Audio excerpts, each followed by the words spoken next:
So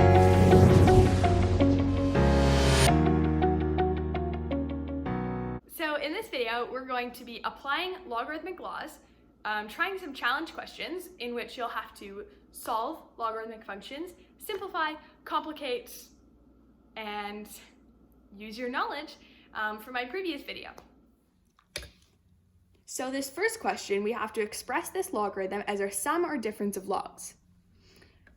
So the easiest way to do this is to recognize that the argument 10 is 5 times 2.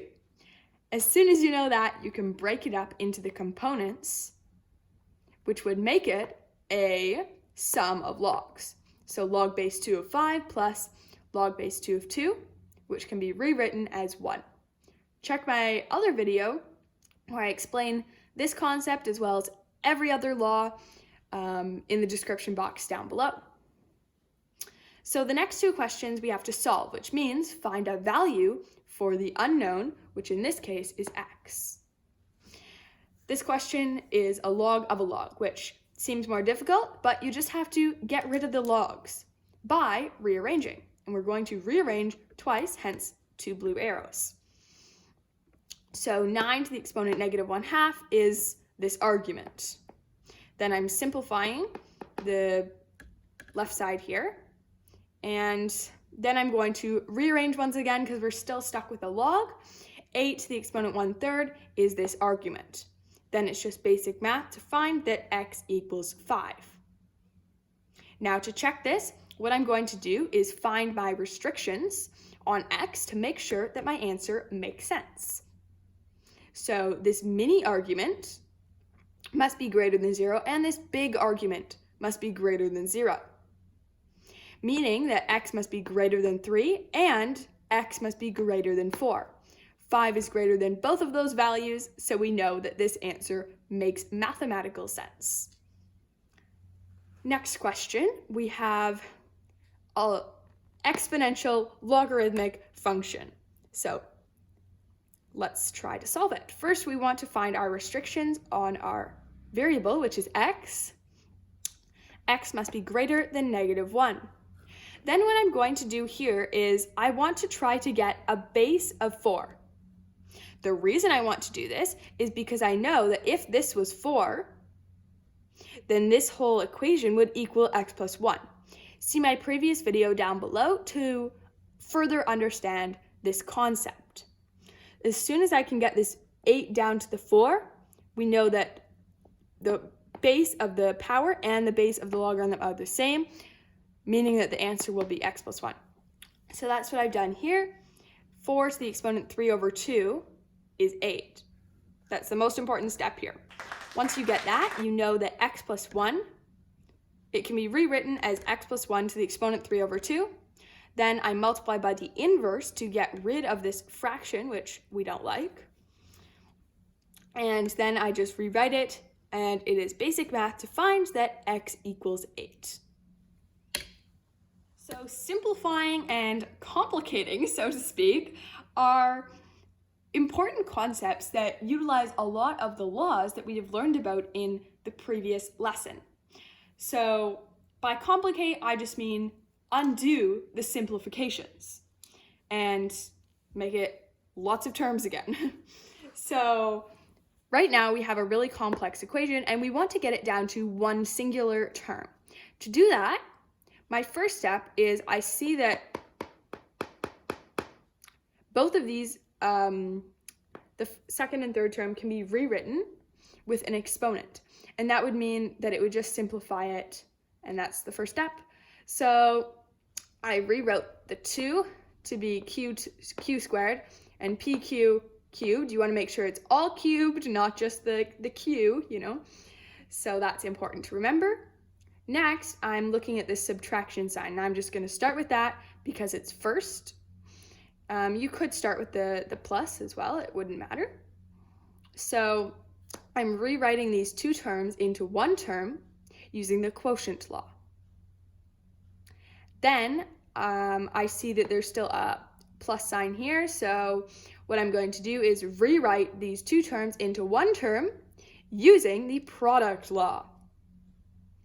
So I know that log base 10 of the first term times the second term arguments are equivalent, and knowing these laws are very important. And then of course you just simplify. And my restrictions, which are always important to include. Restrictions you always want to say if you're not solving for P and Q, which we can't do in this case. We don't know those values. So we have to state that P and Q are both greater than 0. So now let's complicate this one. This, of course, is simplified already, so we're going to undo that by, first of all, getting rid of this division sign and breaking it up into components. So this can be rewritten as log base 2 of the top minus log base 2 of the bottom. Then I can see here I have, this is a really important step here that some people may miss. 4x squared is actually 4 times x squared, which means you can break it up using the product law as log base 2 of 4 plus log base 2 of x squared, right? And here we also have a, we can rewrite this square root as a y to the exponent 1/2, which is really important because then we can move it out to the front and simplify it once again. And we can also rewrite this number, or this value, which has no exponents in it, as a number. And that would complicate this expression. So next we're going to look at solving exponential functions.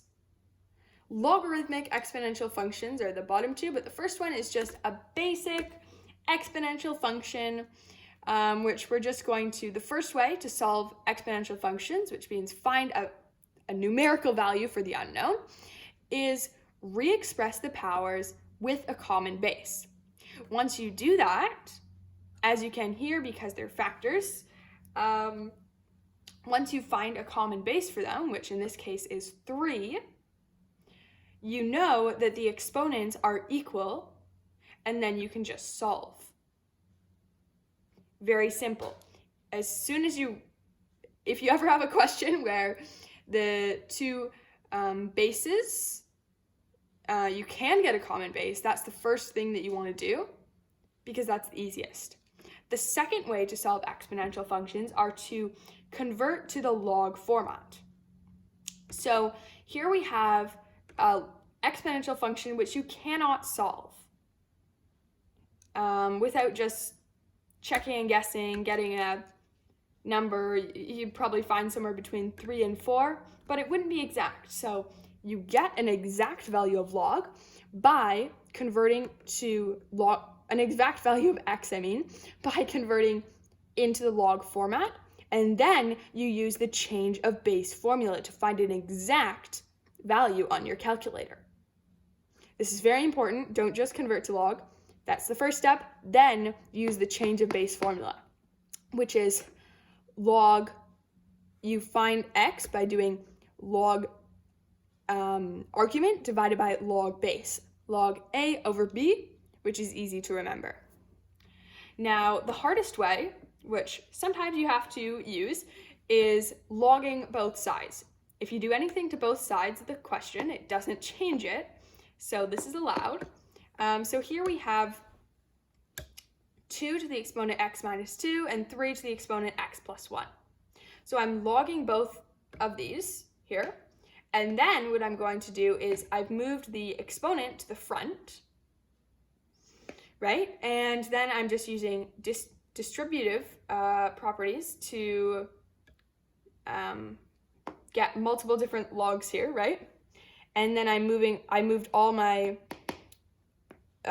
logs with an x over here and all my numerical logs on this side, factored out the x, and then divided by this value here so that I could isolate x, and then I just plugged it into my calculator. So now let's try some challenge questions to really test your knowledge. So This first question is simple at the beginning. So you're just going to use the product law. Then, even though you have a complicated argument, you have to remember to just rearrange to get rid of the log. 6, the exponent 1, is the argument. So, once you know that, you just rearrange and you end up with 2 values for x. So x is either -4 or x is 3. Now, do both of these answers work? One of them, well, let's find out. So you do that by using restrictions. Now, you can do it by plugging it in, but it's better to do it the mathematically correct way by finding restrictions, because the question will probably, if it was this question, would probably ask you to find restrictions anyway. So let's try that now. We know that x must be greater than -3 and x must be greater than 2, because the arguments must always be greater than 0 or positive, right? So then we would know that x equals -4. That's not true. That's an extraneous root. Down here you can see how to spell it. And therefore that answer is inadmissible. Now let's look at this final challenge question. So obviously this square root can be rewritten as this argument to the exponent 1/2, which of course you can take this exponent 1/2 and put it to the front, which is what I've done there. And then of course you can get rid of this by dividing by 1/2, which is the same as multiplying by 2, which means that this log equals 1. The most important step here is to recognize that 1 can be rewritten as log base 10 of 10.